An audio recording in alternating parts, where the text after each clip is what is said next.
Waheguru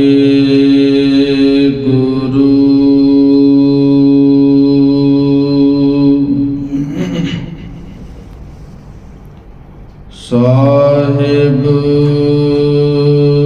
JIO.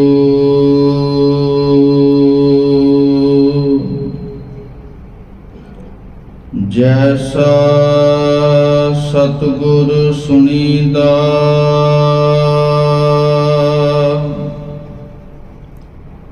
ਤੈਸੋ ਹੀ ਮੈਂ ਡੀਠ।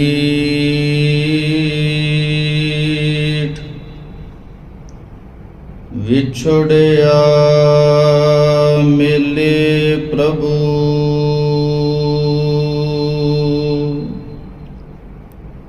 ਹਰ ਦਰਗਹ ਕਾ ਬਾਸੀਠ।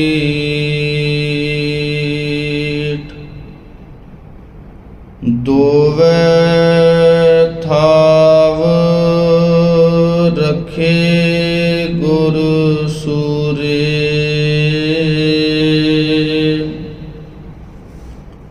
ਹਲਤ ਪਲਤ ਪਾਰ ਬ੍ਰਹਮ ਸਵਾਰੇ। ਕਾਰਜ ਹੋਏ ਸਗਲੇ ਪੂਰੇ।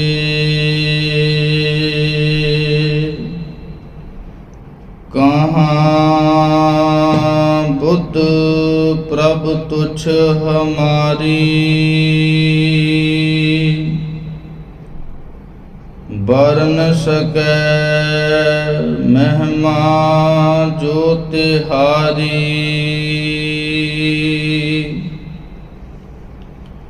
ਹਮ ਨਾ ਸਕਤ ਕਰ ਸਿਫਤ ਤੁਮਾਰੀ। ਆਪ ਲੇਹੁ ਤੁਮ ਕਥਾ ਸੁਧਾਰੀ।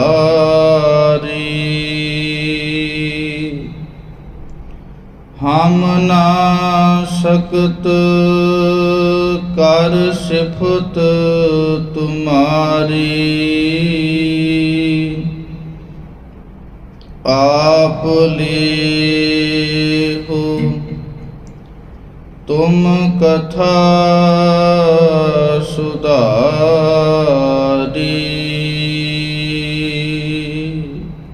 ਸਤਿਨਾਮ ਸ੍ਰੀ ਵਾਹਿਗੁਰੂ ਸਾਹਿਬ ਜੀ।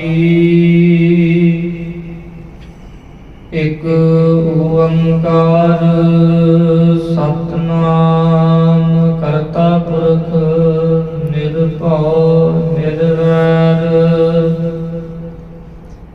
ਅਕਾਲ ਮੂਰਤ ਅਜੂਨੀ ਸੈਭੰ ਗੁਰ ਪ੍ਰਸਾਦ। ਜਪ ਆਦਿ ਸੱਚ ਜੁਗਾਦਿ ਸੱਚ ਹੈ ਭੀ ਸੱਚ। ਨਾਨਕ ਹੋਸੀ ਭੀ ਸੱਚ। ਆਦਿ ਸੱਚ ਜੁਗਾਦਿ ਸੱਚ ਹੈ ਭੀ ਸੱਚ। ਨਾਨਕ ਹੋਸੀ ਭੀ ਸੱਚ। ਇੱਕ ਓੰਕਾਰ ਸਤਿਨਾਮ ਕਰਤਾ ਪੁਰਖ ਨਿਰਭਉ ਨਿਰਵੈਰ ਅਕਾਲ ਮੂਰਤ ਅਜੂਨੀ ਸੈਭੰ ਗੁਰ ਪ੍ਰਸਾਦ। ਵਾਹਿਗੁਰੂ ਜੀ ਕਾ ਖਾਲਸਾ ਵਾਹਿਗੁਰੂ ਜੀ ਕੀ ਫਤਿਹ। ਪਰਮ ਸਨਮਾਨਯੋਗ ਸਤਿਗੁਰਾਂ ਦੀ ਸਾਜੀ ਅਤੇ ਨਿਵਾਜੀ ਗੁਰੂ ਕਾ ਖਾਸ ਰੂਪ ਗੁਰੂ ਖਾਲਸਾ ਗੁਰਸੰਗਤ ਜੀਓ। ਆਪਾਂ ਸਰਬੱਤ ਗੁਰੂ ਕੀਆਂ ਸੰਗਤਾਂ ਸਤਿਗੁਰੂ ਸਾਹਿਬ ਜੀ ਦੇ ਦਰਬਾਰ ਦੀਆਂ ਹਾਜ਼ਰੀਆਂ ਭਰ ਕਰਕੇ ਹਰ ਰੋਜ਼ ਦੀ ਤਰ੍ਹਾਂ ਸਤਿਗੁਰੂ ਸਾਹਿਬ ਜੀ ਦੀ ਪਾਵਨ ਗੁਰਬਾਣੀ ਦੇ ਦਰਸ਼ਨ ਦਿਦਾਰੇ, ਗੁਰਮੁਖਾਂ ਦੀ ਪਾਵਨ ਰਸਨਾ ਤੋਂ ਨਿਤਨੇਮ ਬਾਣੀਆਂ ਦੇ ਜਾਪ, ਗੁਰੂ ਘਰ ਦੇ ਗੁਰਮੁਖ ਪਿਆਰੇ ਰਾਗੀ ਸਹਿਬਾਨ ਜੀ ਦੁਆਰਾ ਪਾਵਨ ਸ਼ਬਦ ਕੀਰਤਨ ਸ਼ਰਵਣ ਕੀਤਾ ਹੈ। ਸਤਿਗੁਰੂ ਸਾਹਿਬ ਜੀ ਦੀ ਜੋ ਪਾਵਨ ਲੜੀਵਾਰ ਕਥਾ ਵਿਚਾਰ ਹੈ, ਜਿਸ ਦੇ ਅੰਦਰ ਆਪਾਂ ਕਈ ਰੋਜ਼ ਤੋਂ ਗੁਰ ਪ੍ਰਸਾਦ ਦਾ ਜਿਹੜਾ ਜ਼ਿਕਰ ਹੈ ਉਹ ਕਰਦੇ ਆ ਰਹੇ ਹਾਂ। ਕਿਉਂਕਿ ਮਨੁੱਖ ਦਾ ਜਿਹੜਾ ਜੀਵਨ ਹੈ, ਇਸ ਦੇ ਅੰਦਰ ਬਾਕੀ ਕਿਰਿਆਵਾਂ ਦੇ ਨਾਲ ਬਾਕੀ ਸੁੱਖ ਸਹੂਲਤਾਂ ਦੇ ਨਾਲ ਜਿਹੜਾ ਗੁਰੂ ਦਾ ਜੀਵਨ ਦੇ ਵਿੱਚ ਹੋਣਾ ਉਹ ਬੜਾ ਲਾਜ਼ਮੀ ਹੈ। ਸੰਸਾਰ ਦੇ ਅੰਦਰ ਕੁਝ ਲੋਕ ਐਸੇ ਵੀ ਹੁੰਦੇ ਆ ਜਿਹੜੇ ਗੁਰੂ ਦੀ ਕਿਰਪਾ ਦੇ ਪਾਤਰ ਬਣ ਨਹੀਂ ਪਾਉਂਦੇ, ਤੇ ਨਾਲ ਪਾਤਰ ਬਣਨ ਦੀ ਬਜਾਏ ਗੁਰੂ ਦੇ ਨਾਲ ਹੀ ਜਿਹੜੀ ਨਿੰਦਿਆ ਹੈ, ਗੁਰੂ ਦੇ ਨਾਲ ਹੀ ਜਿਹੜੀ ਧੋਖੇ ਧੜੀ ਉਹ ਕਰਦੇ ਆ। ਪੰਡਤ ਹਰਦਿਆਲ ਜੀ ਨੇ ਇੱਕ ਆਪਣੇ ਗ੍ਰੰਥ ਦੇ ਅੰਦਰ ਬਚਨ ਲਿਖੇ ਨੇ ਕਿ ਜਿਹੜਾ ਮਨੁੱਖ ਸੰਸਾਰ ਦੇ ਅੰਦਰ ਪੈਦਾ ਹੋ ਕਰਕੇ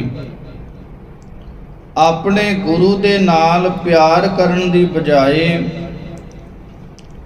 ਗੁਰੂ ਦਾ ਸਤਿਕਾਰ ਕਰਨ ਦੀ ਬਜਾਏ ਨਿਰਾਦਰ ਕਰੇ, ਜਿਸ ਨੂੰ ਗੁਰੂ ਦੀ ਨਿੰਦਿਆ ਕਰਨ ਦੇ ਵਿੱਚ ਪ੍ਰੇਮ ਲੱਗਾ ਹੋਵੇ, ਐਸੇ ਮਨੁੱਖ ਨੂੰ ਜਿਹੜੀ ਕੀ ਸਜ਼ਾ ਮਿਲਦੀ ਹੈ ਆਪਣੇ ਗ੍ਰੰਥ ਦੇ ਅੰਦਰ ਅੰਕਿਤ ਕਰਦੇ ਨੇ।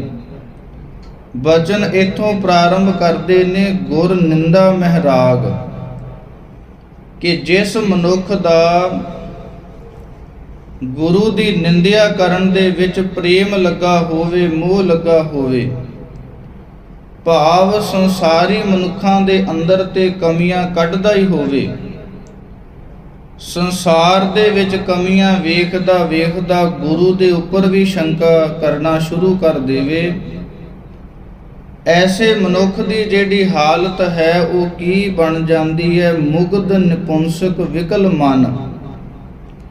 ਉਸ ਮਨੁੱਖ ਦਾ ਜਿਹੜਾ ਜੀਵਨ ਹੈ ਇੱਕ ਤਾਂ ਮੁਗਧ ਬਣ ਜਾਂਦਾ ਹੈ, ਜਿਸ ਨੂੰ ਆਪਾਂ ਮੂਰਖ ਆਖ ਲਈਏ, ਪਾਗਲ ਆਖ ਲਈਏ, ਭਾਵ ਉਹ ਆਪਣਾ ਜਿਹੜਾ ਜੀਵਨ ਹੈ ਦਿਵਾਲੀਆ ਹੋ ਕੇ ਗੁਜ਼ਾਰਦਾ ਹੈ। ਤੇ ਦੂਸਰਾ ਉਸ ਦਾ ਜਿਹੜਾ ਸਰੀਰ ਹੈ ਉਹ ਮਾਨੋ ਨਿਪੁੰਸਕ ਹੋ ਜਾਂਦਾ ਹੈ। ਤੇ ਵਿਕਲ ਮਨ, ਉਹ ਟੇਢੇ ਮਨ ਵਾਲਾ ਹੁੰਦਾ ਹੈ। ਉਸ ਦਾ ਜਿਹੜਾ ਮਨ ਹੈ ਉਹ ਕਦੇ ਵੀ ਟਿਕਦਾ ਨਹੀਂ, ਹਮੇਸ਼ਾ ਹੀ ਜਿਹੜੀਆਂ ਮਾੜੀਆਂ ਵਿਚਾਰਾਂ ਨੇ, ਟੇਢੀਆਂ ਗੱਲਾਂ ਨੇ, ਉਹਨਾਂ ਨੂੰ ਕਰਕੇ ਬੜਾ ਖੁਸ਼ ਹੁੰਦਾ ਹੈ। ਤੇ ਬਿਨ ਵਿਵੇਕ ਦੁਰਭਾਗ, ਉਸ ਦੀ ਜਿਹੜੀ ਸੋਚਣ ਦੀ ਸ਼ਕਤੀ ਹੈ ਉਹ ਦਿਨੋਂ ਦਿਨ ਖਤਮ ਹੁੰਦੀ ਜਾਂਦੀ ਹੈ। ਜਿਵੇਂ ਵਿਦਵਾਨ ਪੁਰਸ਼ ਵੀ ਇੱਕ ਗੱਲ ਲਿਖਦੇ ਹਨ ਕਿ ਵਿਨਾਸ਼ ਕਾਲੇ ਵਿਪਰੀਤ ਬੁੱਧਾ, ਕਿ ਜਦੋਂ ਮਨੁੱਖ ਦਾ ਕੋਈ ਵਿਨਾਸ਼ ਹੋਣਾ ਹੋਵੇ, ਪਹਿਲੀ ਨਿਸ਼ਾਨੀ ਇਹ ਹੈ ਕਿ ਉਸ ਦੀ ਜਿਹੜੀ ਬੁੱਧੀ ਹੈ ਆਪਣੇ ਗੁਰੂ ਦੇ ਨਾਲੋਂ, ਗੁਰੂ ਘਰ ਦੀ ਮਰਿਆਦਾ ਦੇ ਨਾਲੋਂ ਉਲਟ ਚੱਲਣੀ ਸ਼ੁਰੂ ਹੋ ਜਾਂਦੀ ਹੈ। ਉਸ ਦੀਆਂ ਜਿਹੜੀਆਂ ਗੱਲਾਂ ਨੇ ਉਹ ਐਸੀਆਂ ਹੁੰਦੀਆਂ ਨੇ ਜਿਹੜੀਆਂ ਗੁਰੂ ਨੂੰ ਨਹੀਂ ਭਾਉਂਦੀਆਂ। ਐਸੇ ਉਹ ਵਿਵੇਕ ਬੁੱਧੀ ਵਾਲਾ ਨਹੀਂ ਰਹਿੰਦਾ। ਉਸ ਦੀ ਜਿਹੜੀ ਸੋਚਣ ਦੀ ਸ਼ਕਤੀ ਹੈ ਉਹ ਦਿਨੋਂ ਦਿਨ ਖਤਮ ਹੁੰਦੀ ਜਾਂਦੀ ਹੈ। ਤੇ ਨਾਲ ਲਿਖਦੇ ਨੇ ਦੁਰਭਾਗ, ਉਸ ਦੇ ਜਿਹੜੇ ਚੰਗੇ ਭਾਗ ਨੇ ਉਹ ਦਿਨੋਂ ਦਿਨ ਖਤਮ ਹੋ ਕਰਕੇ ਜਿਹੜੇ ਮਾੜੇ ਭਾਗ ਨੇ ਉਹ ਬਣ ਜਾਂਦੇ ਆ। ਜਿਵੇਂ ਧੰਨ ਸ੍ਰੀ ਗੁਰੂ ਨਾਨਕ ਦੇਵ ਮਹਾਰਾਜ ਜੀ ਦੇ ਜੀਵਨ ਦੇ ਅੰਦਰ ਵੀ ਐਸੀ ਇੱਕ ਪਾਵਨ ਸਾਖੀ ਮਿਲਦੀ ਹੈ ਕਿਉਂਕਿ ਆਪਾਂ ਸਾਰੇ ਜਾਣਦੇ ਹਾਂ ਕਿ ਜਿਹੜੀ ਗੁਰੂ ਦੀ ਸੰਗਤ ਹੈ ਉਹ ਬੜਾ ਕੁਝ ਦੇਣ ਵਾਲੀ ਹੈ। ਕਿਉਂਕਿ ਆਪਾਂ ਜ਼ਿਕਰ ਹੀ ਗੁਰਪ੍ਰਸਾਦ ਦਾ ਕਰ ਰਹੇ ਹਾਂ ਕਿ ਗੁਰੂ ਦੀ ਪ੍ਰਸਾਦ ਸਾਨੂੰ ਕਿਵੇਂ ਕਿਵੇਂ ਪ੍ਰਾਪਤ ਹੋ ਸਕਦੀ ਹੈ ਤੇ ਉਸ ਦੇ ਲਾਭ ਕੀ ਹਨ। ਪਾਵਨ ਇਤਿਹਾਸ ਦੇ ਅੰਦਰ ਬਚਨ ਆਉਂਦੇ ਨੇ ਕਿ ਇੱਕ ਵਾਰ ਆਪਸ ਦੇ ਵਿੱਚ ਪ੍ਰੇਮ ਕਰਨ ਵਾਲੇ ਦੋ ਮਿੱਤਰ ਸਨ, ਜਿਹੜੇ ਇੱਕੋ ਪਿੰਡ ਤੋਂ ਹਰ ਰੋਜ਼ ਸਵੇਰੇ ਤਿਆਰ ਹੋ ਕਰਕੇ ਘਰ ਤੋਂ ਨਿਕਲਿਆ ਕਰਨ, ਇੱਕੋ ਰਸਤਾ ਇੱਕੋ ਪੈਂਡਾ ਤੈਅ ਕਰਦੇ ਹੋਏ ਚੱਲਦੇ ਚੱਲਦੇ ਇੱਕ ਰਸਤਾ ਐਸਾ ਆਉਣਾ ਕਿ ਇੱਕ ਮਿੱਤਰ ਨੇ ਤਾਂ ਜਿਹੜਾ ਜੂਆ ਖੇਡਣਾ, ਸ਼ਰਾਬ ਪੀਣੀ, ਉਧਰ ਨੂੰ ਜਿਹੜਾ ਰਸਤਾ ਜਾਂਦਾ ਸੀ ਉਸ ਨੂੰ ਫੜ ਲੈਣਾ। ਉਸ ਨੇ ਆਪਣੇ ਰਸਤੇ ਪੈ ਕਰਕੇ ਜੂਏ ਖਾਨੇ ਵਿੱਚ ਪਹੁੰਚ ਕਰਕੇ ਆਪਣਾ ਕਰਮ ਕਰਨਾ। ਦੂਸਰਾ ਜਿਹੜਾ ਮਿੱਤਰ ਸੀ ਉਹ ਆਪਣੇ ਰਸਤੇ ਤੇ ਵੱਖ ਹੋ ਕਰਕੇ ਧੰਨ ਸ੍ਰੀ ਗੁਰੂ ਨਾਨਕ ਦੇਵ ਮਹਾਰਾਜ ਜੀ ਦੀ ਸੰਗਤ ਕਰਿਆ ਕਰੇ। ਸੰਗਤ ਕਰਦਿਆਂ ਕਰਦਿਆਂ ਸਮਾਂ ਤੈਅ ਹੁੰਦਿਆਂ ਇੱਕ ਦਿਨ ਐਸਾ ਆਇਆ ਕਿ ਉਸ ਦਾ ਜਿਹੜਾ ਮਿੱਤਰ ਜਿਹੜਾ ਸਤਿਗੁਰੂ ਸਾਹਿਬ ਜੀ ਦੀ ਸੰਗਤ ਕਰਿਆ ਕਰਦਾ ਸੀ, ਉਹ ਆ ਕੇ ਆਪਣੇ ਟਿਕਾਣੇ ਤੇ ਬੈਠਾ ਹੋਇਆ, ਜਿੱਥੇ ਦੋਵੇਂ ਆ ਕੇ ਇਕੱਠੇ ਹੋ ਕੇ ਘਰ ਨੂੰ ਪਰਤਦੇ। ਉਸ ਜਗ੍ਹਾ ਆ ਕੇ ਬੈਠਾ ਹੋਇਆ ਤੇ ਦੂਰੋਂ ਜਿਹੜਾ ਜੂਆ ਖੇਡਣ ਵਾਲਾ ਮਿੱਤਰ ਸੀ ਉਹ ਕੀ ਵੇਖਦਾ ਹੈ ਕਿ ਮੇਰੇ ਮਿੱਤਰ ਦੇ ਪੈਰ ਦੇ ਵਿੱਚ ਸੂਲ ਵੱਜੀ ਹੋਈ ਹੈ, ਪੈਰ ਜਿਹੜਾ ਲਹੂ ਲੁਹਾਨ ਹੋਇਆ ਹੈ, ਖੂਨ ਵਗ ਰਿਹਾ ਹੈ, ਜ਼ਖਮ ਬਣਿਆ ਹੋਇਆ ਹੈ। ਆ ਕੇ ਉਸ ਨੇ ਟੀਚਰ ਦੇ ਨਾਲ ਪੁੱਛਣਾ ਕੀਤਾ, ਜਿਵੇਂ ਆਮ ਮਨੁੱਖਾਂ ਦਾ ਹੀ ਇਹ ਸੁਭਾਅ ਹੁੰਦਾ ਹੈ ਕਿ ਕੋਈ ਵੀ ਕਿਸੇ ਨੂੰ ਗੱਲ ਕਹਿਣੀ ਉਹ ਸਿੱਧੇ ਤੌਰ ਤੇ ਨਹੀਂ ਆਖਣੀ, ਉਸ ਨੂੰ ਟੀਚਰ ਦੇ ਨਾਲ ਆਖਣਾ। ਉਸੇ ਪ੍ਰਕਾਰ ਹੀ ਉਸ ਮਨੁੱਖ ਨੇ, ਉਸ ਦੋਸਤ ਨੇ ਆਪਣੇ ਦੋਸਤ ਨੂੰ ਆਖਿਆ, ਟੀਚਰ ਦੇ ਨਾਲ ਇਹ ਗੱਲ ਆਖੀ ਕਿ ਸਾਧੂਆਂ ਦੀ ਸੰਗਤ ਕਰਨ ਦਾ ਲੈ ਲਿਆ ਸਵਾਦ, ਕਿ ਆ ਦੇਖ ਮੈਂ ਭਾਵੇਂ ਮਾੜੀ ਸੰਗਤ ਕਰਦਾ ਪਰ ਫਿਰ ਵੀ ਮੈਨੂੰ ਅੱਜ ਰਸਤੇ ਦੇ ਵਿੱਚੋਂ ਇੱਕ ਮੋਹਰ ਲੱਭੀ ਹੈ। ਜਿਹੜੀ ਮੋਹਰ ਹੁੰਦੀ ਹੈ ਇਹ ਸੋਨੇ ਦੀ ਹੁੰਦੀ ਹੈ, ਜਿਹੜਾ ਸਿੱਕਾ ਹੁੰਦਾ ਇਹ ਚਾਂਦੀ ਦਾ। ਆਖਣ ਲੱਗਾ ਕਿ ਮੈਨੂੰ ਅੱਜ ਰਸਤੇ ਤੋਂ ਸੋਨੇ ਦੀ ਜਿਹੜੀ ਮੋਹਰ ਹੈ ਉਹ ਲੱਭੀ ਹੈ, ਤੇ ਤੂੰ ਭਾਵੇਂ ਸਤਿਗੁਰੂ ਸਾਹਿਬ ਜੀ ਸਾਧੂ ਮਹਾਤਮਾ ਦੀ ਸੰਗਤ ਵੀ ਕਰਦਾ ਸੀ, ਪਰ ਫਿਰ ਵੀ ਦੇਖ ਤੈਨੂੰ ਇਹ ਜਿਹੜੀ ਸੂਲ ਦੀ ਸਜ਼ਾ ਹੈ ਇਹ ਪ੍ਰਾਪਤ ਹੋਈ ਹੈ। ਉੱਥੋਂ ਚੱਲ ਕੇ ਦੋਵੇਂ ਮਿੱਤਰ ਆਪਣੇ ਘਰ ਨੂੰ ਪਰਤੇ, ਪਰ ਮਨ ਦੇ ਅੰਦਰ ਉਸ ਦੇ ਸੰਗਤ ਬੜੀ ਪ੍ਰਬਲ ਹੋਈ। ਮਨ ਦੇ ਅੰਦਰ ਇਹ ਸ਼ੰਕਾ ਪੈਦਾ ਹੋਈ ਕਿ ਇਹ ਹੋਇਆ ਕਿਵੇਂ ਹੈ। ਮੈਂ ਇੰਨੀ ਸਾਧੂ ਮਹਾਤਮਾ ਦੀ ਸੰਗਤ ਕਰਦਾ, ਸੇਵਾ ਸਿਮਰਨ ਦੇ ਵਿੱਚ ਜੁੜਦਾ, ਮੈਨੂੰ ਤਾਂ ਵੀ ਸਜ਼ਾ ਮਿਲੀ ਹੈ ਤੇ ਮੇਰਾ ਮਿੱਤਰ ਮਾੜੀ ਸੰਗਤ ਕਰਦਾ ਹੈ, ਉਸ ਨੂੰ ਫਿਰ ਵੀ ਜਿਹੜੀ ਮੋਹਰ ਹੈ ਸੋਨੇ ਦੀ ਉਹ ਲੱਭਣਾ ਕੀਤੀ ਹੈ। ਇਸ ਦੀ ਵਜ੍ਹਾ ਕੀ ਹੈ, ਕਾਰਨ ਕੀ ਹੈ, ਮਨ ਹੀ ਮਨ ਸੋਚਦਾ ਹੈ। ਅਗਲਾ ਦਿਨ ਆਇਆ, ਦੋਵੇਂ ਮਿੱਤਰ ਫਿਰ ਉਸੇ ਤਰ੍ਹਾਂ ਘਰ ਤੋਂ ਤਿਆਰ ਹੋ ਕੇ ਘਰ ਤੋਂ ਜਦੋਂ ਨਿਕਲੇ ਤੇ ਸੋਚਿਆ ਕਿ ਚਲੋ ਅੱਜ ਸਤਿਗੁਰੂ ਸਾਹਿਬ ਜੀ ਦੇ ਪਾਸ ਦੋਵੇਂ ਚੱਲ ਕੇ ਇਹ ਜਿਹੜੀਆਂ ਆਪਣੇ ਦੋਵਾਂ ਦੇ ਨਾਲ ਘਟਨਾਵਾਂ ਹੋਈਆਂ ਨੇ ਉਸ ਦਾ ਆਪਾਂ ਕਾਰਨ ਜਾ ਕੇ ਪੁੱਛਦੇ ਹਾਂ ਕਿ ਅਸਲ ਵਿੱਚ ਇਹ ਸਜ਼ਾ ਕਿਉਂ ਮਿਲੀ ਹੈ। ਸਤਿਗੁਰੂ ਸਾਹਿਬ ਜੀ ਨੂੰ ਜਾ ਕੇ ਬੇਨਤੀ ਕੀਤੀ ਕਿ ਸਤਿਗੁਰੂ ਸਾਹਿਬ ਜੀਓ, ਕੱਲ ਸਾਡੇ ਨਾਲ ਇਦਾਂ ਘਟਨਾ ਹੋਈ ਹੈ। ਕਿ ਮੇਰੇ ਤਾਂ ਸਾਧੂ ਮਹਾਤਮਾ ਦੀ ਸੰਗਤ ਕਰਨ ਦੇ ਬਾਵਜੂਦ ਵੀ ਮੈਨੂੰ ਸੂਲ ਦੀ ਸਜ਼ਾ ਮਿਲੀ ਹੈ, ਤੇ ਇਹ ਮੇਰਾ ਮਿੱਤਰ ਭਾਵੇਂ ਮਾੜੀ ਸੰਗਤ ਕਰਦਾ ਇਸ ਨੂੰ ਤਾਂ ਵੀ ਲਾਭ ਪ੍ਰਾਪਤ ਹੋਇਆ। ਜਗਤ ਗੁਰੂ ਧੰਨ ਸ੍ਰੀ ਗੁਰੂ ਨਾਨਕ ਦੇਵ ਮਹਾਰਾਜ ਜੀ ਆਖਣ ਲੱਗੇ ਕਿ ਤੂੰ ਪਿਛਲੇ ਜਨਮਾਂ ਦੇ ਅੰਦਰ ਤੇਰੀ ਇੰਨੀ ਕੁ ਮਾੜੀ ਸੰਗਤ, ਇੰਨੇ ਕੁ ਤੇਰੇ ਮਾੜੇ ਕਰਮ ਸਨ ਕਿ ਤੈਨੂੰ ਆ ਜਿਹੜਾ ਜਨਮ ਹੈ ਇਸ ਦੇ ਅੰਦਰ ਸੂਲੀ ਦੀ ਸਜ਼ਾ ਮਿਲਣੀ ਸੀ, ਕਿ ਤੈਨੂੰ ਇੱਕ ਥੰਮਲੇ ਦੇ ਉੱਪਰ ਇੱਕ ਸੂਲੀ ਗੱਡ ਕੇ ਤੈਨੂੰ ਉਸ ਦੇ ਉੱਪਰ, ਉਸ ਸੂਲੀ ਦੇ ਉੱਪਰ ਚੜਾ ਕੇ ਤੈਨੂੰ ਸਜ਼ਾ ਤੈਨੂੰ ਦੇਣੀ ਸੀ।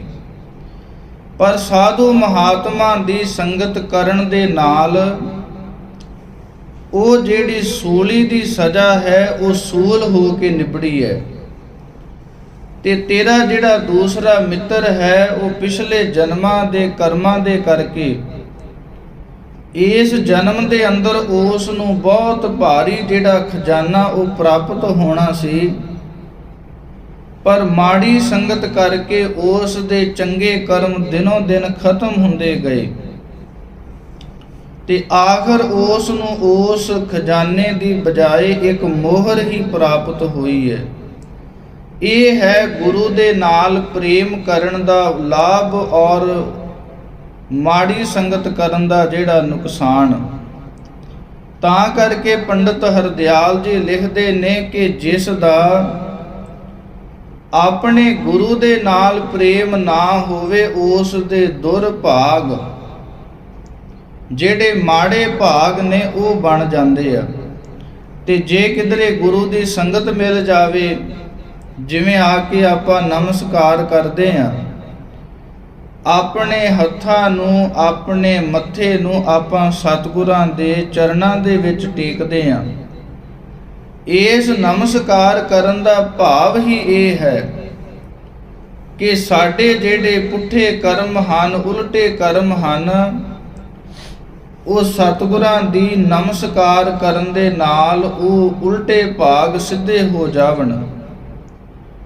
ਇਸ ਲਈ ਪੰਡਤ ਕਵੀ ਹਰਦਿਆਲ ਜੀ ਲਿਖਦੇ ਹਨ ਕਿ ਜਿਸ ਮਨੁੱਖ ਦਾ ਨਿੰਦਿਆ ਕਰਨ ਦੇ ਅੰਦਰ ਪ੍ਰੇਮ ਲੱਗਾ ਹੋਵੇ, ਉਹ ਬਾਹਰੀ ਤੌਰ ਤੇ ਭਾਵੇਂ ਸਾਨੂੰ ਵਧੀਆ ਦਿਖਦਾ ਹੋਵੇਗਾ, ਪਰ ਉਸ ਦੇ ਜਿਹੜੇ ਭਾਗ ਨੇ ਉਹ ਦਿਨੋਂ ਦਿਨ ਖੋਟੇ ਬਣਦੇ ਜਾਂਦੇ ਆ। ਨੀਚ ਕਰਮ ਨੀਚਹਿ ਕਰੇ, ਗੁਰ ਨਿੰਦਾ ਮਹਿ ਰਾਗ। ਕਹਿੰਦੇ ਪਹਿਲੀ ਗੱਲ ਤੇ ਉਹ ਆਪ ਨੀਚ ਹੈ, ਮਾੜੇ ਕਰਮ ਹਨ, ਤੇ ਦੂਸਰਾ ਉਸ ਨੇ ਨੀਵਿਆਂ ਦੀ, ਮਾੜਿਆਂ ਦੀ ਸੰਗਤ ਕਰਨੀ ਸ਼ੁਰੂ ਕਰ ਦਿੱਤੀ। ਭਾਵ ਉਸ ਦੇ ਨਾਲ ਉਹ ਕਹਾਵਤ ਬਣੀ ਕਿ ਇੱਕ ਤਾਂ ਹੈ ਕਮਲੀ, ਦੂਜਾ ਰਾਹ ਸਿਵਿਆਂ ਦੇ ਪੈ ਗਈ। ਉਹ ਹੈ ਕਿ ਇੱਕ ਤਾਂ ਮਨੁੱਖ ਦੇ ਮਾੜੇ ਭਾਗ ਪਹਿਲਾਂ ਹੀ ਹੁੰਦੇ ਆ, ਦੂਸਰੀ ਜੇ ਸੰਗਤ ਵੀ ਮਾੜੀ ਮਿਲ ਜਾਵੇ ਫਿਰ ਤਰਨਾ ਨਾਮੁਮਕਿਨ ਹੈ, ਫਿਰ ਤਰਨਾ ਬਹੁਤ ਜ਼ਿਆਦਾ ਕਠਿਨ ਹੋ ਜਾਂਦਾ ਹੈ। ਇਸ ਲਈ ਗੁਰੂ ਦੀ ਜਿਹੜੀ ਸੰਗਤ ਹੈ, ਗੁਰੂ ਦੇ ਨਾਲ ਜਿਹੜਾ ਪ੍ਰੇਮ ਪੈਣਾ, ਗੁਰੂ ਦੀ ਸ਼ਰਨ ਦੇ ਵਿੱਚ ਆਉਣਾ ਬੜਾ ਜ਼ਰੂਰੀ ਹੈ। ਜਿਵੇਂ ਆਪਾਂ ਵੇਖਦੇ ਹਾਂ ਕਿ ਜਦੋਂ ਕਿਸੇ ਮਨੁੱਖ ਨੇ ਕਿਸੇ ਸਰਕਾਰੀ ਦਰਬਾਰੇ ਮਨੁੱਖ ਨੂੰ ਮਿਲਣਾ ਹੋਵੇ, ਜਾਂ ਪੁਰਾਣੇ ਸਮੇਂ ਦੇ ਅੰਦਰ ਜਦੋਂ ਕਿਸੇ ਮਨੁੱਖ ਨੇ ਰਾਜੇ ਮਹਾਰਾਜਿਆਂ ਨੂੰ ਮਿਲਣਾ ਹੁੰਦਾ ਸੀ, ਤਾਂ ਉਸ ਵੇਲੇ ਜਿਹੜੇ ਵਜ਼ੀਰ ਹਨ ਵਿੱਚ ਵਿਚੋਲਾ ਪੈ ਕਰਕੇ ਉਸ ਰਾਜੇ ਦੇ ਨਾਲ ਜਿਹੜੀ ਮੁਲਾਕਾਤ ਹੈ ਉਹ ਕਰਾਉਂਦੇ ਸਨ। ਸਾਡੇ ਜੀਵਨ ਦੇ ਅੰਦਰ ਗੁਰੂ ਵੀ ਇਸੇ ਪ੍ਰਕਾਰ ਕੰਮ ਕਰਦਾ ਹੈ। ਤੈਡੀ ਬੰਦਸ ਮੈਂ ਕੋਏ ਨਾ ਡਿਠਾ, ਤੂੰ ਨਾਨਕ ਮਨ ਭਾਣਾ, ਘੋਲ ਘੁਮਾਈ ਤਿਸ ਮਿੱਤਰ ਵਿਚੋਲੇ, ਜੈ ਮਿਲ ਕੰਤ ਪਛਾਣਾ। ਸਤਿਗੁਰੂ ਸਾਹਿਬ ਜੀ ਦੇ ਸਮਕਸ਼ ਸ੍ਰੀ ਗੁਰੂ ਅਰਜਨ ਦੇਵ ਮਹਾਰਾਜ ਜੀ ਬੇਨਤੀ ਰੂਪ ਦੇ ਅੰਦਰ, ਉਸਤਤ ਰੂਪ ਦੇ ਅੰਦਰ ਬਚਨ ਆਖਦੇ ਨੇ ਕਿ ਧੰਨ ਸ੍ਰੀ ਗੁਰੂ ਰਾਮਦਾਸ ਮਹਾਰਾਜ ਜੀਓ, ਧੰਨ ਸ੍ਰੀ ਗੁਰੂ ਨਾਨਕ ਦੇਵ ਮਹਾਰਾਜ ਜੀਓ, ਤੈਡੀ ਬੰਦਸ ਮੈਂ ਕੋਏ ਨਾ ਡਿਠਾ। ਜਿਵੇਂ ਦੀ ਕਿਰਪਾ ਕਰਨ ਵਾਲੇ ਤੁਸੀਂ ਹੋ, ਤੁਹਾਡੀ ਬਰਾਬਰਤਾ ਕਰਨ ਵਾਲਾ ਮੈਂ ਇਸ ਸੰਸਾਰ ਤੇ ਕੋਈ ਹੋਰ ਨਹੀਂ ਡਿਠਾ। ਘੋਲ ਘੁਮਾਈ ਤਿਸ ਮਿੱਤਰ ਵਿਚੋਲੇ, ਮੈਂ ਐਸਾ ਜਿਹੜਾ ਗੁਰੂ ਮਿੱਤਰ ਹੈ, ਜਿਹੜਾ ਵਿਚੋਲਾ ਬਣ ਕਰਕੇ ਜੈ ਮਿਲ ਕੰਤ ਪਛਾਣਾ। ਜਿਸ ਵਿਚੋਲੇ ਦੇ ਨਾਲ ਮਿਲ ਕਰਕੇ ਮੈਨੂੰ ਉਸ ਪਰਮੇਸ਼ਰ ਵਾਹਿਗੁਰੂ ਦੀ ਪਹਿਚਾਣ ਹੋ ਜਾਂਦੀ ਹੈ। ਕਿਉਂਕਿ ਅੱਜ ਦੇ ਸਮੇਂ ਦੇ ਅੰਦਰ ਸੱਚੇ ਗੁਰੂ ਦੀ ਪਹਿਚਾਣ ਹੋਣਾ ਹੀ ਸਭ ਤੋਂ ਮੁਸ਼ਕਿਲ ਕਰਮ ਬਣਿਆ ਹੋਇਆ। ਕਿਉਂਕਿ ਇਹ ਸੰਸਾਰ ਦੇ ਅੰਦਰ ਜਿਹੜਾ ਭੇਖ ਹੈ ਉਹ ਬਹੁਤਾ ਬਣ ਜਾਂਦਾ ਹੈ, ਤੇ ਅਸਲੀ ਜਿਹੜੀ ਵਸਤੂ ਹੈ ਉਹ ਹਮੇਸ਼ਾ ਹੀ ਘੱਟ ਹੁੰਦੀ ਹੈ। ਜਿਵੇਂ ਆਪਾਂ ਜਦੋਂ ਵੀ ਨਜ਼ਰ ਮਾਰ ਕੇ ਵੇਖਦੇ ਹਾਂ, ਸਾਨੂੰ ਅਸਲੀ ਜਿਹੜੀ ਵਸਤੂ ਹੈ ਉਹ ਬਹੁਤ ਥੋੜੀ ਮਿਲਦੀ ਹੈ। ਜਿਹੜੀਆਂ ਕੁਝ ਬਨਾਵਟੀ ਨਕਲੀ ਵਸਤੂਆਂ ਨੇ ਉਹਨਾਂ ਦੀ ਭਰਮਾਰ ਜ਼ਿਆਦਾ ਹੁੰਦੀ ਹੈ। ਸਤਿਗੁਰੂ ਸਾਹਿਬ ਜੀ ਦੀ ਪਾਵਨ ਗੁਰਬਾਣੀ ਦੇ ਬਚਨ ਨੇ, ਜੈਸਾ ਸਤਿਗੁਰ ਸੁਣੀਦਾ ਤੈਸੋ ਹੀ ਮੈਂ ਡੀਠ, ਵਿਛੁੜਿਆ ਮੇਲੇ ਪ੍ਰਭੂ ਹਰ ਦਰਗਹ ਕਾ ਬਸੀਠ। ਪਾਵਨ ਗੁਰਬਾਣੀ ਦੇ ਅੰਦਰ ਬਚਨ ਆਉਂਦੇ ਨੇ, ਬਹੁਤ ਜਨਮ ਵਿਛੜੇ ਥੇ ਮਾਧੋ, ਇਹ ਜਨਮ ਤੁਮਾਰੇ ਲੇਖੇ। ਅਸੀਂ ਉਸ ਪਰਮੇਸ਼ਰ ਵਾਹਿਗੁਰੂ ਦੇ ਸਰੂਪ ਤੋਂ ਵਿਛੜਿਆ ਹੋਇਆਂ ਨੂੰ ਕਈ ਜਨਮ ਹੋ ਗਏ ਆ, ਤੇ ਵਿਛੜਿਆ ਮੇਲੇ ਪ੍ਰਭੂ ਹਰ ਦਰਗਹ ਕਾ ਬਸੀਠ।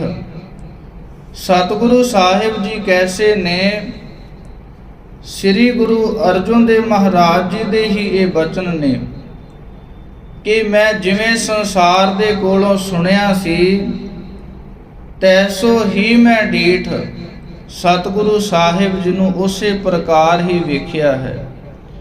ਸਤਿਗੁਰੂ ਸਾਹਿਬ ਜੀ ਨੇ ਕੀ ਕਿਰਪਾ ਕੀਤੀ ਹੈ ਕਿ ਸਾਨੂੰ ਪਰਮੇਸ਼ਰ ਵਾਹਿਗੁਰੂ ਦੇ ਨਾਲੋਂ ਵਿਛੜਿਆ ਹੋਇਆਂ ਨੂੰ ਆਪ ਵਿੱਚ ਗੁਣ ਗਰਾਹੀ ਹੋ ਕਰਕੇ ਇੱਕ ਸਿਆਣੇ ਵਿਚੋਲਗਿਰੀ ਵਾਂਗ ਸਾਨੂੰ ਉਸ ਪਰਮੇਸ਼ਰ ਵਾਹਿਗੁਰੂ ਦੇ ਨਾਲ ਮੇਲ ਦਿੱਤਾ ਹੈ।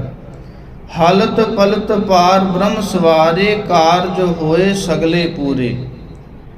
ਪਾਵਨ ਗੁਰਬਾਣੀ ਦੇ ਅੰਦਰ ਆਪਾਂ ਇਹ ਵੀ ਬਚਨ ਪੜ੍ਹਦੇ ਹਾਂ ਕਿ ਸਤਿਗੁਰੂ ਸਾਹਿਬ ਜੀ ਦੀ ਕਿਰਪਾ ਦੇ ਨਾਲ ਜਿਨ ਜਿਨ ਨਾਮ ਧਿਆਇਆ ਤਿਨ ਕੇ ਕਾਜ ਸਰੇ।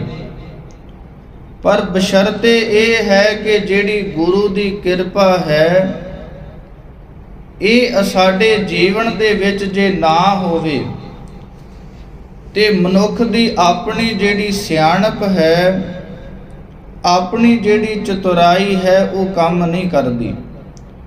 ਸਤਿਗੁਰੂ ਸਾਹਿਬ ਜੀ ਦੀ ਪਾਵਨ ਗੁਰਬਾਣੀ ਦਾ ਹੀ ਵਾਕ ਹੈ, ਚਤੁਰਾਈ ਨਾ ਚਤੁਰਭੁਜ ਪਾਈਐ।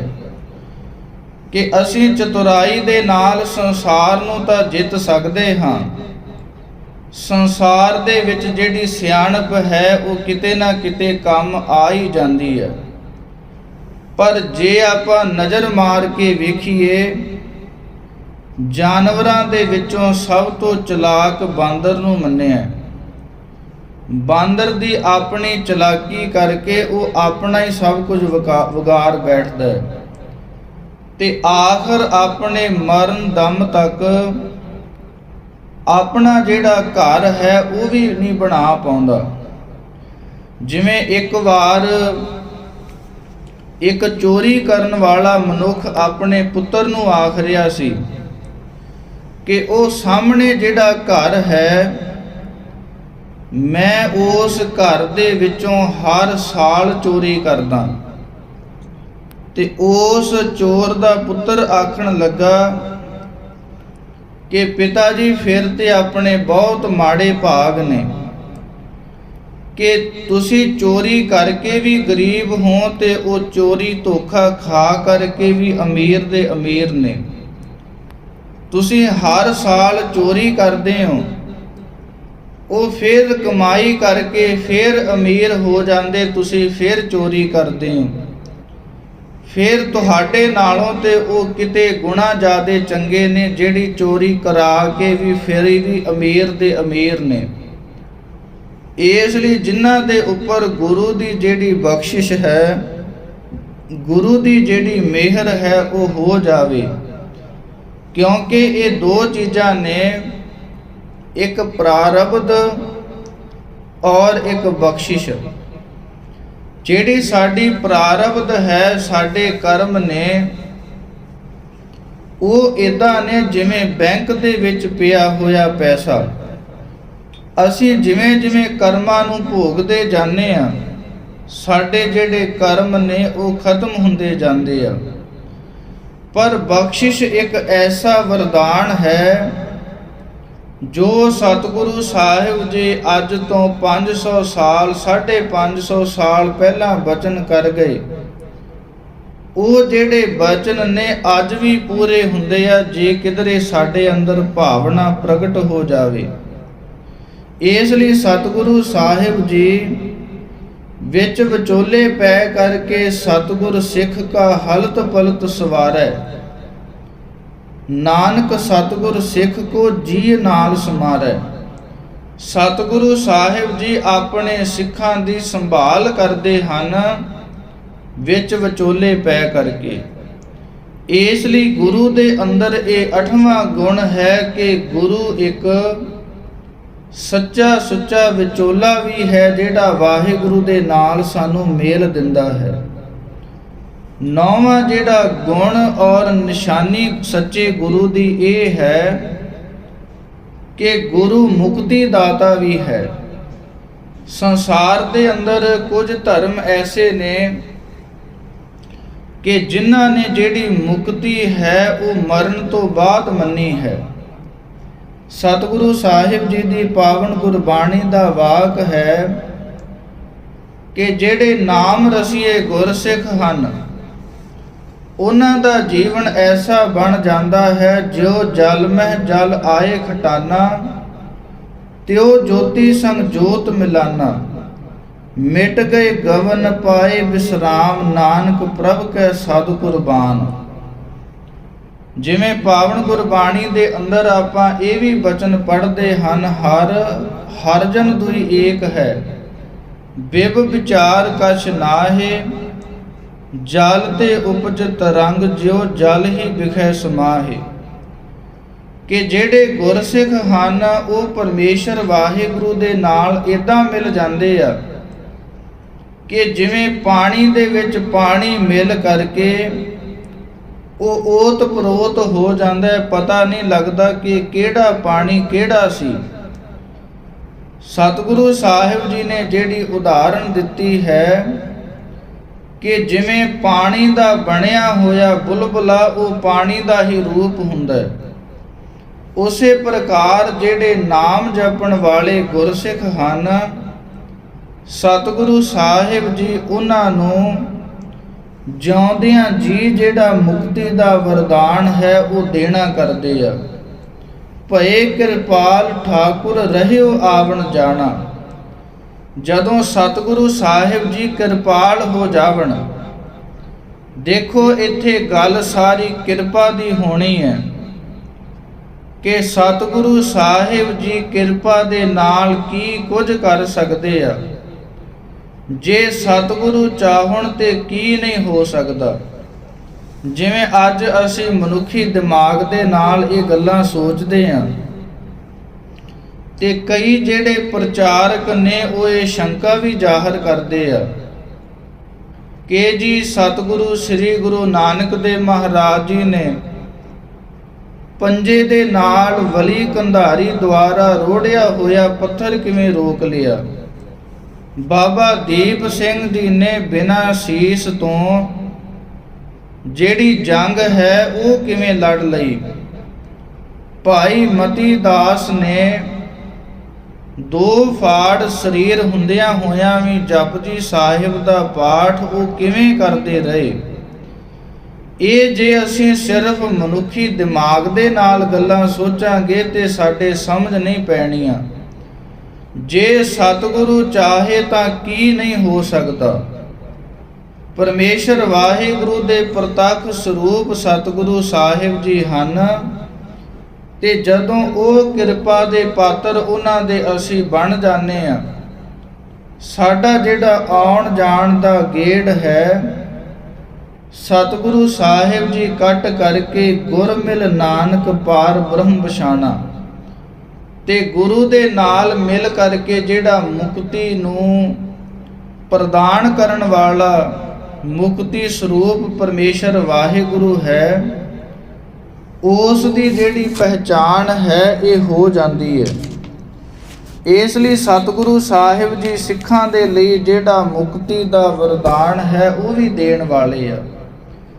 ਪਾਵਨ ਬਾਣੀ ਦੇ ਅੰਦਰ ਬਚਨ ਆਉਂਦੇ ਨੇ ਕਿ ਸਤਿਗੁਰੂ ਸਾਹਿਬ ਜੀ ਐਸੇ ਦਿਆਲੂ ਕਿਰਪਾਲੂ ਹਨ, ਅਨਕ ਪਾਪ ਮੇਰੇ ਪਰ ਹਰਿਆ ਬੰਧਨ ਕਾਟੇ ਮੁਕਤ ਪਏ, ਕਿ ਭਾਵੇਂ ਸਾਡੇ ਅੰਦਰ ਜਿੰਨੇ ਮਰਜੀ ਪਾਪ ਹੋਵਣ, ਅਸੀਂ ਗੁਨਾਹ ਕੀਤੇ ਹੋਣ, ਪਰ ਜੇ ਕਿਧਰੇ ਅਸੀਂ ਗੁਰੂ ਦੀ ਸ਼ਰਨ ਦੇ ਵਿੱਚ ਆ ਜਾਈਏ ਤੇ ਗੁਰੂ ਫਿਰ ਕੀ ਕਰਦਾ ਹੈ, ਬੰਧਨ ਕਾਟੇ ਮੁਕਤ ਪਏ। ਅੰਧਕੂਪ ਮਹਾਘੋਰ ਤੇ ਬਾਹ ਪਕੜ ਗੁਰ ਕਾਢ ਲਈ। ਗੁਰੂ ਨੇ ਸਾਡੇ ਉੱਪਰ ਆਪਣਾ ਕਿਰਪਾ ਰੂਪੀ ਹੱਥ ਫੜਾ ਕਰਕੇ, ਮਿਹਰ ਭਰਿਆ ਹੱਥ ਸਾਡੇ ਸਿਰ ਦੇ ਉੱਪਰ ਰੱਖ ਕਰਕੇ ਗੁਰ ਕਾਢ ਲਏ। ਗੁਰੂ ਨੇ ਇਸ ਹਨੇਰੇ ਅਗਿਆਨਤਾ ਦੇ ਭਰੇ ਖੂਹ ਦੇ ਵਿੱਚੋਂ ਸਾਨੂੰ ਕੱਢ ਲੈਣਾ ਕੀਤਾ। ਸਤਿਗੁਰੂ ਸਾਹਿਬ ਜੀ ਦੀ ਪਾਵਨ ਗੁਰਬਾਣੀ ਆਖਦੀ ਹੈ ਕਿ ਸਤਿਗੁਰੂ ਸਾਹਿਬ ਜੀ ਪਰਮੇਸ਼ਰ ਵਾਹਿਗੁਰੂ ਹਮੇਸ਼ਾ ਹੀ ਮੁਕਤੀ ਦਾ ਜਿਹੜਾ ਦਾਨ ਹੈ ਉਹ ਦੇਣ ਵਾਲੇ ਆ। ਬਸ਼ਰਤੇ ਇਹ ਹੈ ਕਿ ਪ੍ਰਭ ਕੀ ਆਗਿਆ ਆਤਮ ਹਿਤਾਵੈ, ਕਿ ਪਰਮੇਸ਼ਰ ਵਾਹਿਗੁਰੂ ਦੀ ਜਿਹੜੀ ਆਗਿਆ ਹੈ ਉਸ ਨੂੰ ਮਨ ਦੇ ਵਿੱਚ ਮੰਨਣਾ ਕਰੇ। ਜਿਹੜਾ ਮੰਨਦਾ ਹੈ ਜੀਵਨ ਮੁਕਤ ਸੋ ਕਹਾਵੈ, ਉਹੀ ਫਿਰ ਜੀਵਨ ਮੁਕਤ ਜਿਹੜੀ ਅਵਸਥਾ ਹੈ ਜਿਉਂਦਿਆਂ ਜੀ ਪਾ ਲੈਂਦਾ ਹੈ। ਤੈਸਾ ਹਰਖ ਤੈਸਾ ਉਸ ਸੋਗ, ਸਦਾ ਆਨੰਦ ਤਹ ਨਹੀਂ ਵਿਯੋਗ। ਫਿਰ ਉਸ ਨੂੰ ਜਿਹੜੀਆਂ ਸੰਸਾਰੀ ਖੁਸ਼ੀਆਂ ਤੇ ਗਮੀਆਂ ਨੇ ਉਹ ਪ੍ਰਭਾਵਿਤ ਨਹੀਂ ਕਰਦੀਆਂ। ਤੈਸਾ ਸਵਰਨ ਤੈਸੀ ਉਸ ਮਾਟੀ, ਤੈਸਾ ਅੰਮ੍ਰਿਤ ਤੈਸੀ ਬਿਖ ਖਾਟੀ। ਤੈਸਾ ਮਾਨ ਤੈਸਾ ਅਭਮਾਨ, ਤੈਸਾ ਰੰਕ ਤੈਸਾ ਰਾਜਾਨ। ਫਿਰ ਉਸ ਦਾ ਜੀਵਨ ਐਸਾ ਬਣ ਆਉਂਦਾ ਹੈ ਕਿ ਉਸ ਨੂੰ ਭਾਵੇਂ ਕੋਈ ਮਾਨ ਸਤਿਕਾਰ ਦੇਵੇ ਤੇ ਭਾਵੇਂ ਕੋਈ ਨਿਰਾਦਰ ਕਰਦਾ ਫਿਰੇ, ਉਹ ਇਹਨਾਂ ਗੱਲਾਂ ਤੋਂ ਉੱਪਰ ਉੱਠ ਕਰਕੇ ਸੋਚਦਾ ਹੈ ਕਿ ਇਹ ਜਿਹੜਾ ਸੰਸਾਰ ਹੈ ਇਹ ਤੇ ਅਸਲ ਦੇ ਵਿੱਚ ਹੈ ਹੀ ਨਹੀਂ ਹੈ। ਜੋ ਕੁਝ ਵੀ ਦਿਸ ਰਿਹਾ ਹੈ, ਜੋ ਕੁਝ ਅਸੀਂ ਗੱਲਾਂ ਵਿਚਾਰਾਂ ਕਰਦੇ ਹਾਂ, ਅਸਲ ਦੇ ਵਿੱਚ ਇਹ ਸਭ ਕੁਝ ਹੈ ਹੀ ਨਹੀਂ। ਜਿਹੜਾ ਹੈ ਸਤਿਗੁਰੂ ਸਾਹਿਬ ਜੀ ਸਾਨੂੰ ਉਸ ਦੇ ਨਾਲ ਮਿਲਾਉਣ ਵਾਲੇ ਆ। ਭਾਵੇਂ ਅੱਜ ਦੇ ਸਮੇਂ ਦੇ ਅੰਦਰ ਕਈ ਲੋਕ ਇਹ ਦਾਅਵਾ ਕਰਦੇ ਨੇ ਕਿ ਅਸੀਂ ਵੀ ਗੁਰੂ ਹਾਂ। ਕਈ ਲੋਕ ਤੇ ਇੱਥੋਂ ਤੱਕ ਵੀ ਤੁਸੀਂ ਵੇਖੇ ਹੋਣਗੇ ਜਿਹੜੇ ਆਖਦੇ ਨੇ ਕਿ ਸਾਡੇ ਮਹਾਂਪੁਰਖ ਤਾਂ ਗੁਰੂ ਨਾਨਕ ਸਾਹਿਬ ਜੀ ਦਾ ਹੀ ਸਰੂਪ ਨੇ। ਕਈ ਲੋਕ ਇਹ ਵੀ ਆਖਦੇ ਵੇਖੇ ਹੋਣੇ ਨੇ ਕਿ ਸਾਡੇ ਅੰਦਰ ਬਾਬਾ ਦੀਪ ਸਿੰਘ ਆਉਂਦਾ ਹੈ। ਦੇਖੋ, ਇਹ ਜਿਹੜੀਆਂ ਕੁਝੀਆਂ ਵਿਚਾਰਾਂ ਨੇ ਜਿਨ੍ਹਾਂ ਦੀ ਕੋਈ ਤੁਕਬੰਦੀ ਨਹੀਂ ਹੈ, ਕੋਈ ਲਾਭ ਨਹੀਂ ਹੈ। ਤੁਹਾਡੇ ਜੀਵਨ ਦੇ ਅੰਦਰ ਵੀ ਜੇ ਤੁਹਾਨੂੰ ਕੋਈ ਐਸਾ ਮਿਲੇ ਕਿ ਜਿਹੜਾ ਆਖੇ ਕਿ ਮੈਂ ਵੀ ਗੁਰੂ ਹਾਂ, ਉਸ ਨੂੰ ਸਿੱਧੇ ਤੌਰ ਤੇ ਇਹ ਸਵਾਲ ਕਰ ਦਿਆ ਕਰੋ ਕਿ ਜਿਹੜਾ ਗੁਰੂ ਹੈ ਉਹ ਤੇ ਸਾਡੇ ਪਾਪਾਂ ਨੂੰ ਕੱਟ ਕਰਕੇ ਸਾਨੂੰ ਮੁਕਤੀ ਦਾ ਦਾਨ ਦੇਣ ਵਾਲਾ ਹੈ। ਸਾਡੇ ਜਿਉਂਦਿਆਂ ਜੀ ਸਾਨੂੰ ਮੁਕਤੀ ਦੇਣ ਵਾਲਾ ਹੈ। ਜੇ ਉਹ ਵੀ ਤੁਹਾਨੂੰ ਮੁਕਤੀ ਕਰਾ ਦੇਵੇ ਤਾਂ ਤੁਸੀਂ ਸਮਝ ਲੈਣਾ ਕਿ ਇਹ ਸੱਚਾ ਗੁਰੂ ਹੈ, ਤੇ ਜੇ ਟਾਲਾ ਮਟੋਲਾ ਕਰੇ ਤੇ ਸਮਝ ਲੈਣਾ ਕਿ ਇਹ ਕੱਚਾ ਗੁਰੂ ਹੈ।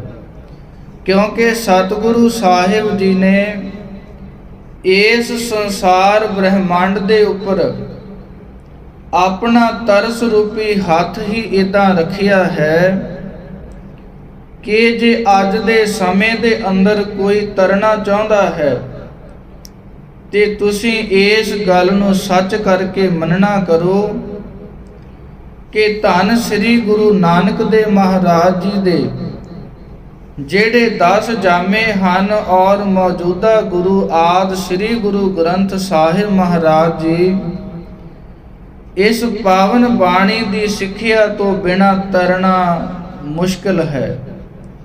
ਕਿਉਂਕਿ ਸਾਡੀ ਜਿਹੜੀ ਸਿਆਣਪ ਹੈ ਉਹ ਚੱਲਦੀ ਹੀ ਕਿੰਨੀ ਕੁ ਹੈ।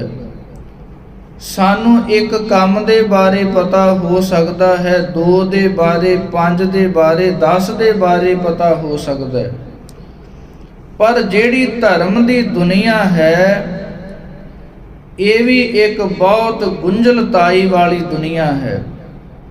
ਇਹ ਕੋਈ ਸੌਖਾ ਪੈਂਡਾ ਨਹੀਂ ਹੈ। ਇਸ ਦੇ ਅੰਦਰ ਗੁਰੂ ਦਾ ਹੋਣਾ ਬੜਾ ਲਾਜ਼ਮੀ ਹੈ।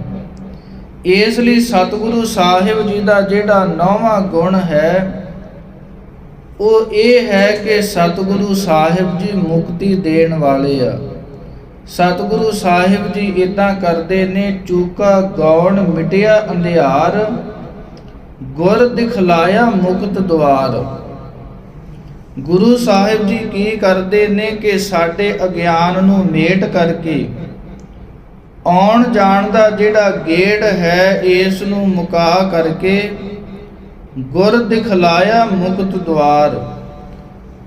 ਮੁਕਤੀ ਦਾ ਜਿਹੜਾ ਰਸਤਾ ਹੈ ਇਹ ਸਾਨੂੰ ਗੁਰੂ ਨੇ ਦਿਖਾਇਆ ਹੈ। ਇਸ ਲਈ ਗੁਰੂ ਸਾਡਾ ਮੁਕਤੀ ਦਾਤਾ ਵੀ ਹੈ। 10ਵਾਂ ਗੁਰੂ ਦੇ ਅੰਦਰ ਇਹ ਗੁਣ ਹੈ, ਸੱਚੇ ਗੁਰੂ ਦੀ ਇਹ ਨਿਸ਼ਾਨੀ ਹੈ ਕਿ ਸਤਿਗੁਰੂ ਸਾਹਿਬ ਜੀ ਜਿਹੜੇ ਔਗਣ ਹਨ, ਜਿਹੜੇ ਮਾੜੇ ਗੁਣ ਹਨ, ਮਾੜੇ ਲੱਛਣ ਹਨ, ਉਹਨਾਂ ਨੂੰ ਵੀ ਸਤਿਗੁਰੂ ਸਾਹਿਬ ਜੀ ਨਾਸ਼ ਕਰਨ ਵਾਲੇ ਆ।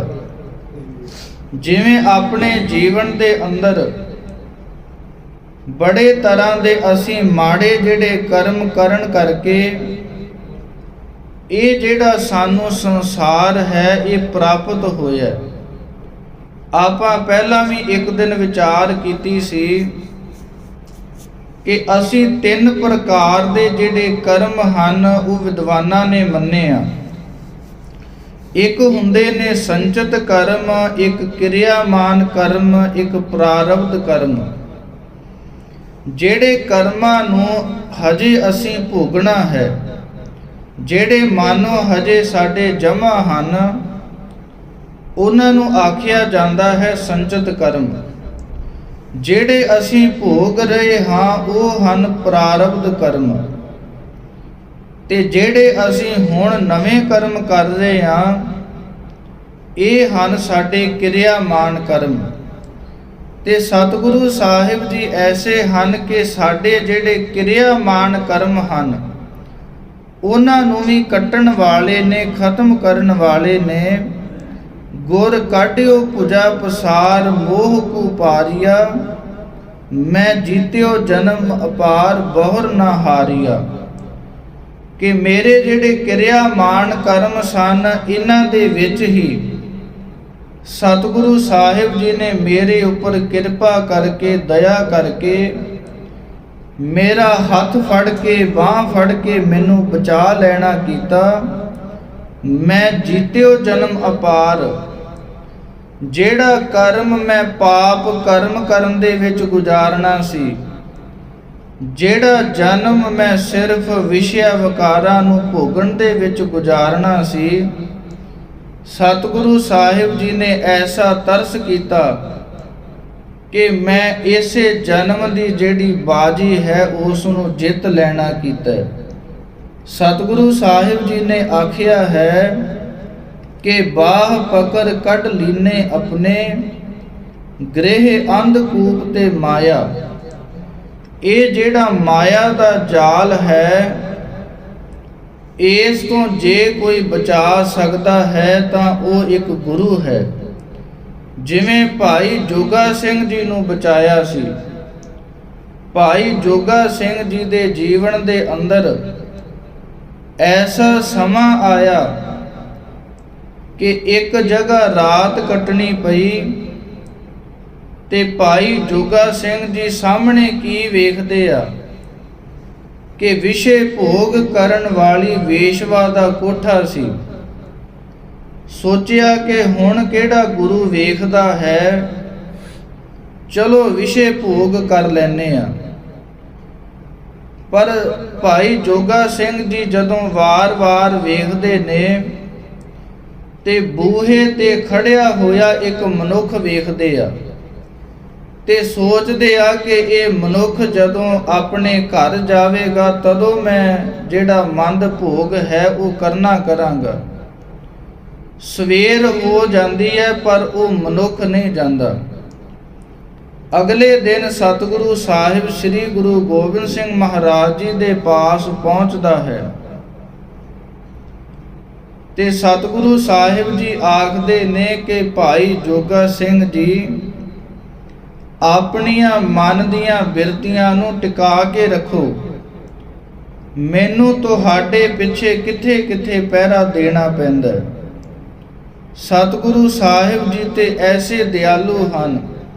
ਸਤਿਗੁਰੂ ਸਾਹਿਬ ਜੀ ਤਾਂ ਦਿਆਲੂ ਹੈ ਹੀ ਨੇ। ਉਹਨਾਂ ਤੋਂ ਵਰੋਸਾਏ ਹੋਏ ਜਿਹੜੇ ਸੱਤ ਮਹਾਂਪੁਰਖ ਹਨ, ਸੱਚੇ ਨਾਮ ਦੇ ਨਾਲ ਜਿਹੜੇ ਜੁੜੇ ਹੋਏ ਨੇ। ਜਿਵੇਂ ਦਾਸ ਨੂੰ ਵੀ ਤੁਹਾਡੇ ਸ਼ਹਿਰ ਦੇ ਲਾਗੇ ਹੀ ਇੱਕ ਪਿੰਡ ਰੂੜੇ ਕੀ ਹੈ, ਉਸ ਰੂੜੇ ਕੇ ਰਹਿੰਦਾ ਇੱਕ ਗੁਰਸਿੱਖ ਹੈ। ਉਸ ਗੁਰਸਿੱਖ ਨੇ ਦਾਸ ਨੂੰ ਆਪ ਇਹ ਗੱਲ ਸੁਣਾਈ।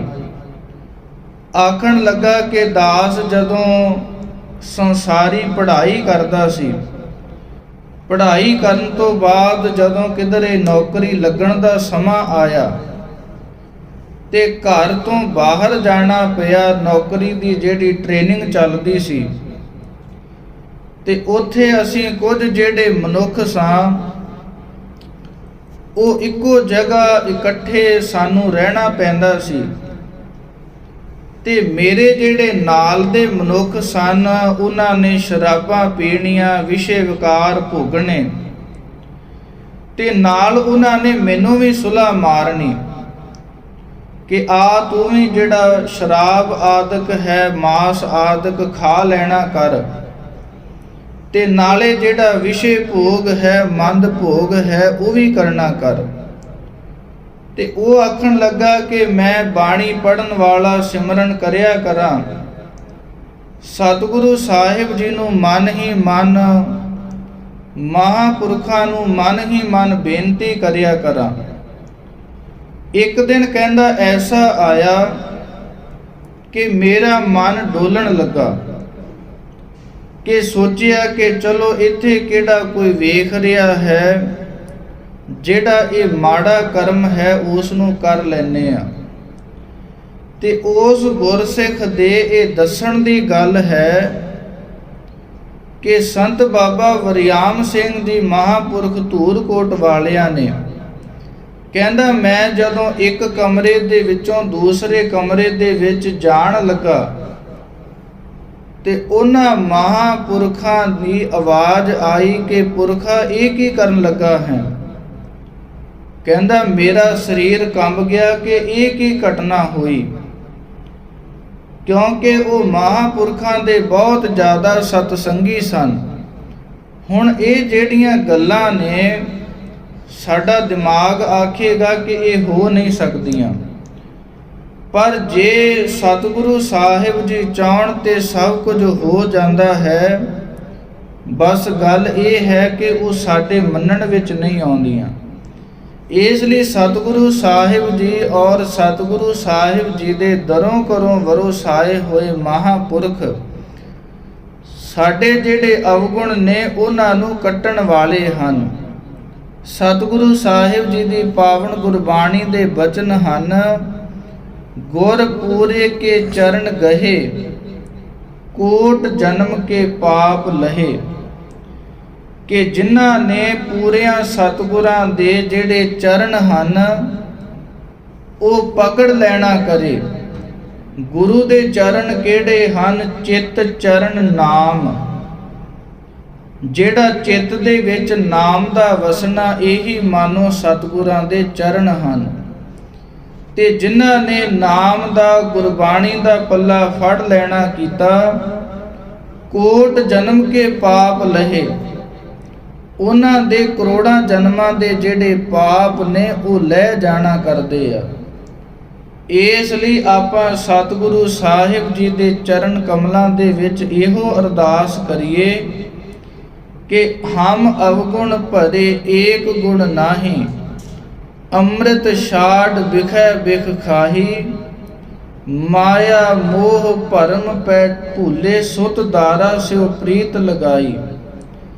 ਅਸੀਂ ਸੰਸਾਰ ਦੇ ਵਿੱਚ ਉਲਝੇ ਹੋਏ ਜੀਵ ਹਾਂ। ਸਾਨੂੰ ਇਸ ਮਾਇਆ ਜਾਲ ਤੋਂ ਜੇ ਕੋਈ ਬਚਾ ਸਕਦਾ ਹੈ ਤੇ ਉਹ ਇੱਕ ਸਾਡਾ ਗੁਰੂ ਹੈ। ਜੇ ਅਸੀਂ ਗੁਰੂ ਦੇ ਨਹੀਂ ਹੋ ਪਾਏ, ਗੁਰੂ ਦਾ ਦਰ ਛੱਡ ਕੇ ਜਿੱਥੇ ਮਰਜ਼ੀ ਤੁਰੇ ਫਿਰੀਏ, ਸਾਨੂੰ ਜਿਹੜਾ ਸੁੱਖ ਹੈ ਉਹ ਨਾ ਮਿਲਿਆ ਹੈ ਤੇ ਨਾ ਹੀ ਮਿਲ ਸਕਦਾ ਹੈ। ਇਸ ਲਈ ਸਤਿਗੁਰੂ ਸਾਹਿਬ ਜੀ ਦੇ ਇਹ ਜਿਹੜੇ ਮਹਾਨ ਗੁਣ ਹਨ, ਮਹਾਨ ਵਡਿਆਈਆਂ ਨੇ, ਇਹਨਾਂ ਨੂੰ ਆਪਾਂ ਸ਼ਰਵਣ ਕਰਨਾ ਕੀਤਾ ਹੈ। ਇਹ ਸਾਰੀ ਵਿਚਾਰ ਹੈ ਗੁਰਪ੍ਰਸਾਦ ਦੀ ਕਿ ਸਤਿਗੁਰੂ ਸਾਹਿਬ ਜੀ ਅੰਦਰ ਇਹਨੇ ਜਿਹੜੇ ਗੁਣ ਵੇਖਦਿਆਂ ਹੋਇਆਂ ਸਾਨੂੰ ਸਤਿਗੁਰੂ ਸਾਹਿਬ ਜੀ ਦੀ ਸ਼ਰਣੀ ਪੈ ਕਰਕੇ ਗੁਰੂ ਦੀ ਜਿਹੜੀ ਕਿਰਪਾ ਦੇ ਪਾਤਰ ਉਹ ਬਣਨਾ ਚਾਹੀਦਾ ਹੈ। ਇਸ ਦੇ ਨਾਲ ਹੀ ਸਾਡਾ ਲੋਕ ਸੁਖੀਆ ਪਰਲੋਕ ਸੁਹੇਲਾ ਹੋ ਸਕਦਾ ਹੈ। ਵਿਚਾਰਾਂ ਕਰਦਿਆਂ ਤੋਂ ਹੋਈਆਂ ਬੇਅੰਤ ਭੁੱਲਾਂ ਦੀ ਖਿਮਾ ਬਖਸ਼ਣਾ ਜੀ। ਰਹਿੰਦੀ ਹੋਈ ਵਿਚਾਰ ਕੱਲ ਦੇ ਦਿਨ ਵਿਚਾਰਨ ਦਾ ਯਤਨ ਕਰਾਂਗੇ। ਫਤਿਹ ਬੁਲਾ ਕਰਕੇ ਅਰਦਾਸ ਵਿੱਚ ਜੁੜਨਾ ਕਰੀਏ। ਵਾਹਿਗੁਰੂ ਜੀ ਕਾ ਖਾਲਸਾ, ਵਾਹਿਗੁਰੂ ਜੀ ਕੀ ਫਤਿਹ।